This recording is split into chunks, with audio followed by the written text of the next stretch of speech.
Estamos voltando, não passamos muito bem, muita gripe, muita tosse, dor de garganta, não conseguia gravar, estava meio complicadinho, mas estamos aqui de volta e hoje nós vamos falar sobre um assunto assim bem interessante.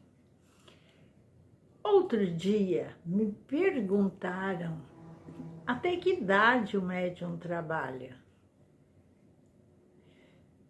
Porque todo mundo aposenta, né?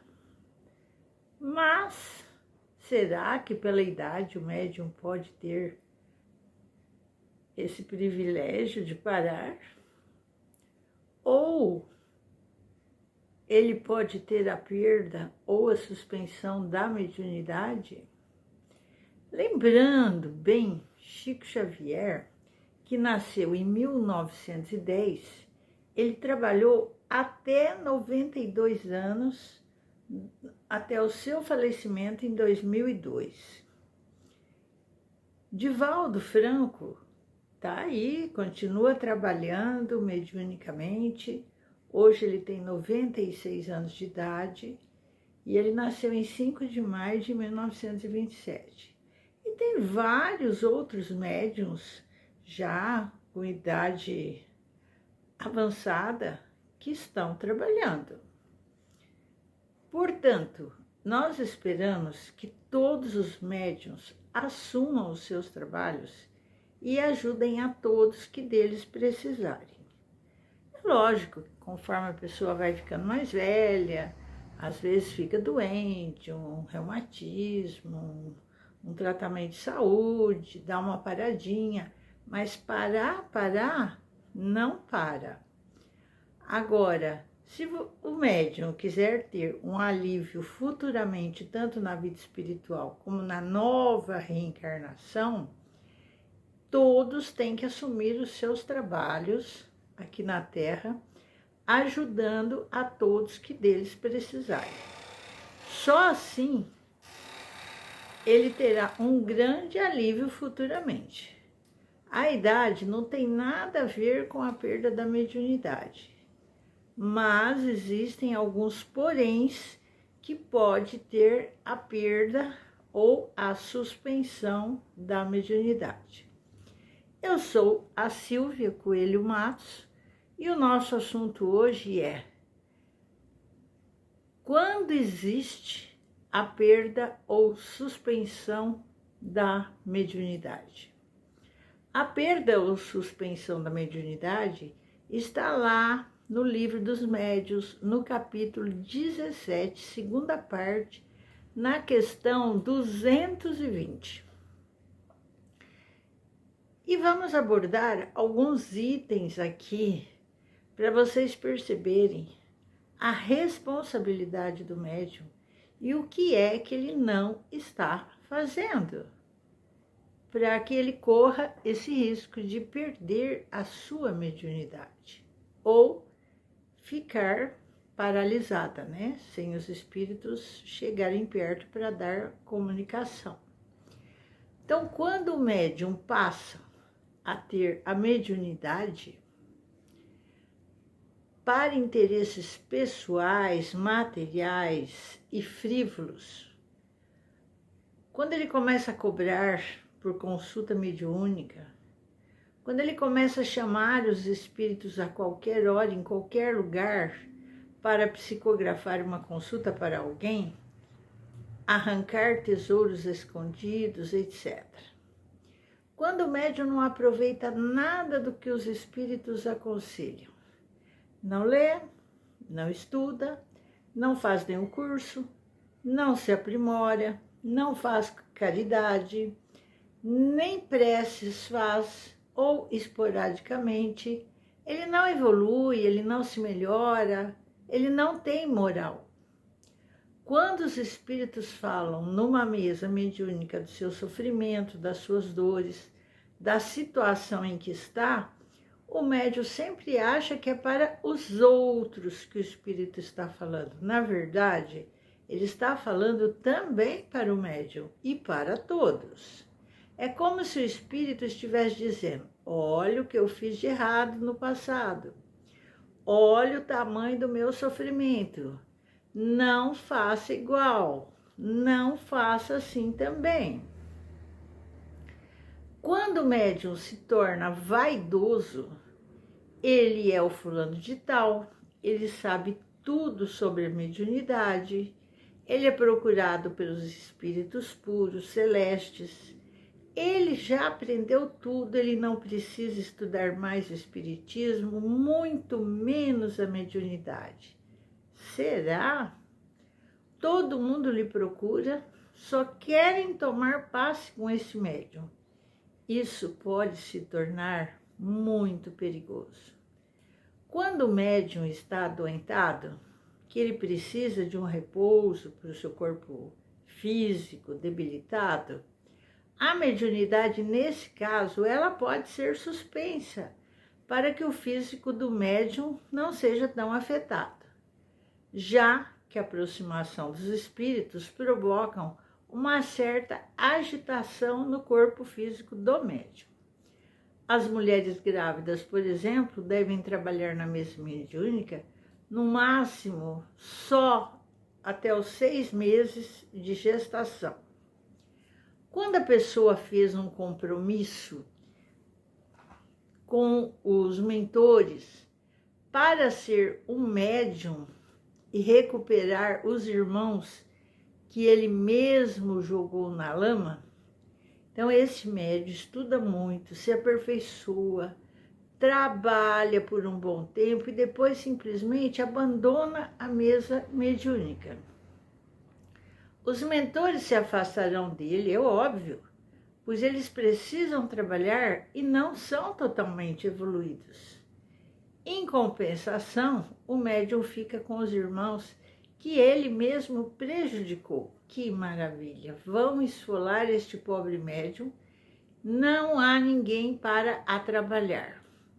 Quando o médium vai exercer outra função na mesa mediúnica, como dirigente ou doutrinador, nenhum destes dois deve ser médium ostensivo, uma vez que ele pode sofrer mais diretamente os fluidos espirituais, podendo até se incorporar se não houver um bom cuidado.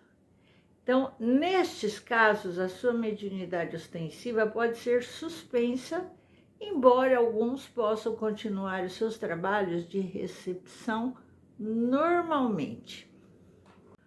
Quando o médium passa a executar um outro trabalho na casa espírita, isso pode ser a pedido dos espíritos ou por livre e espontânea vontade do médium. Ou seja, trabalhar, né, nos passes, na evangelização. Agora, o que vemos mais comumente é que muitos médiuns acabam abandonando o serviço mediúnico simplesmente por preguiça. Alguns abandonam até mesmo o espiritismo. Falam, eu já cansei, já trabalhei muito, já ajudei muito. Então, esses médiuns não estão amadurecidos e eles não entenderam a responsabilidade de levar esse trabalho adiante. Esse trabalho, na verdade, ele foi perdido pelo próprio médium quando estava em situação extrema do outro lado. A negligência continua e os futuros sofrimentos virão sem dúvida. Agora, o que existiria, né, para o médium nessa orientação? 3 caminhos. O primeiro, levar a mediunidade de Jesus, procurando se melhorar, recuperando seus irmãozinhos sofredores, grande parte que o médium mesmo jogou na lama. Melhorar muitos e muitos encarnados e desencarnados necessitados que precisam de apoio, de ajuda para seguir adiante. Então, muitos se deturparam, tanto que se sentem fracos. Aí não querem saber mais de Deus, do Mestre Jesus, precisam ouvir a força até que eles se recuperam. É o caso dos obsessores e dos cobradores. Então, nós não podemos ficar abertas a essas interferências. Um outro caminho, deixar simplesmente a mediunidade de lado e viver uma vida puramente material, cuidando para ser rico, fazendo falcatruas, tirando noitadas, tendo a famosa vida boa nessa terra. As cobranças virão futuramente, já que este médium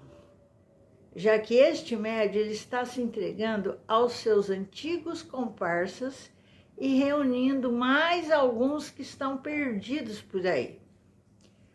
Outro caminho, usar a mediunidade para o mal. Neste caso, a deturpação é ainda maior, porque esse médium, ele trará para si grande número de espíritos inferiores, que o ajudam nessa encarnação. Mas assim que este médium desencarnar, se tornará um escravo desses irmãos. Aí sim, ele vai sofrer todas as consequências e terá que fazer o que eles ordenarem, porque eles se acham donos deste médium que se tornou muito endividado para com eles. Então, meus irmãos, uma das coisas que se pergunta de vez em quando é se o médium pode perder a mediunidade ou se ela pode ser suspensa. Em primeiro lugar, se uma coisa nos é dada, pode também sim ser retirada. A gente já viu vários itens acima nos explicando como isso não aconteceria, né? E que os nossos dons é para ajudar o nosso próximo. A mediunidade, vocês acham que é só uma conquista que fazemos através de várias reencarnações? Muitas vezes, na maioria das vezes, a mediunidade é uma prova que você, antes de encarnar, você se sujeitou, né? É a mediunidade de prova. Aí você chega aqui, esquece tudo, né? E acaba usando, às vezes, de maneira errada. Muitas vezes, também, eu aceito desempenhar com lealdade e compromisso a mediunidade na Terra por falhas que eu já cometi no passado. Agora eu venho e erro tudo de novo? Bom, o ser humano ainda é muito cabeça dura, faz um belo planejamento na espiritualidade e aqui vem e faz tudo errado novamente. Bom, pessoal, se você tem mediunidade e anda meio preguiçoso, ignora sinais, vidências ou presença de espíritos, com o afastamento do espírito bom, dos seus protetores, mentores espirituais, o médium, ele, como é que vai ser? Como é que ele vai estar a relação com o mundo espiritual? Com esses espíritos que o ajudam? Então é importante refletir sobre os próprios procedimentos, sobre a necessidade de estudo e sobre o seu trabalho pessoal do bem. Ainda nós vamos encontrar no Livro dos Médiuns os espíritos esclarecendo que a suspensão da atividade mediúnica não implica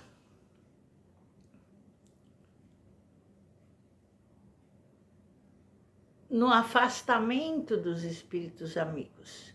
O médium, ele se acha na situação da pessoa que tivesse perdido a vista momentaneamente, mas não foi abandonado pelos amigos, embora não os esteja vendo.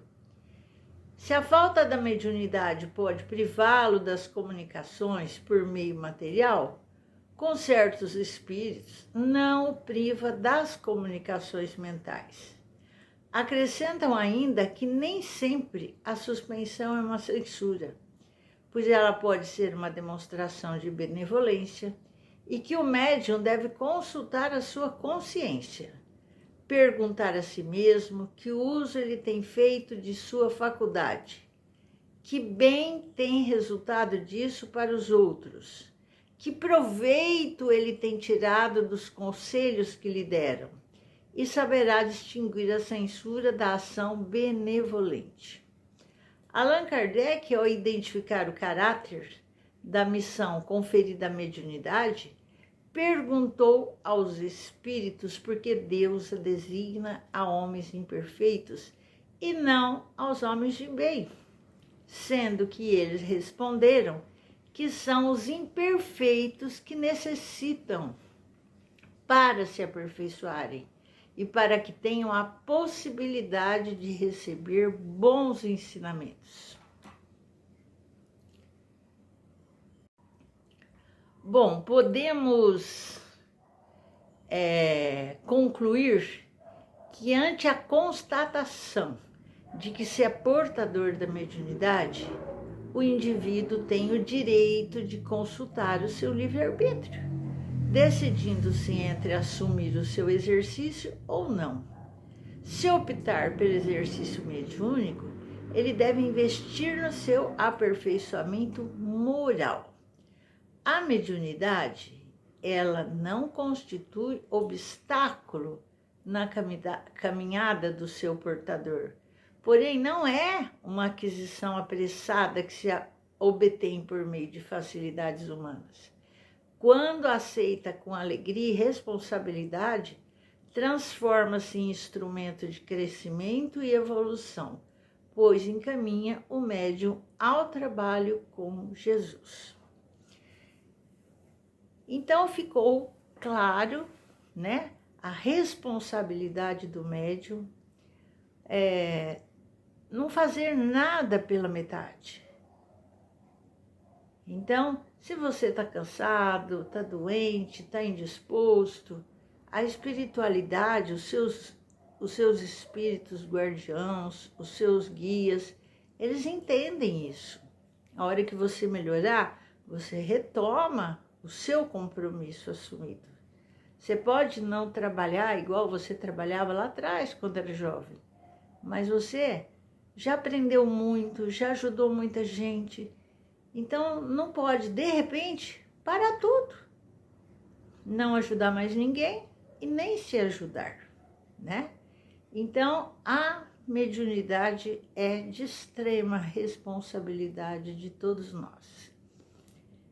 Fiquem bem, fiquem com Deus. Até a próxima e um beijo no seu coração. Até mais.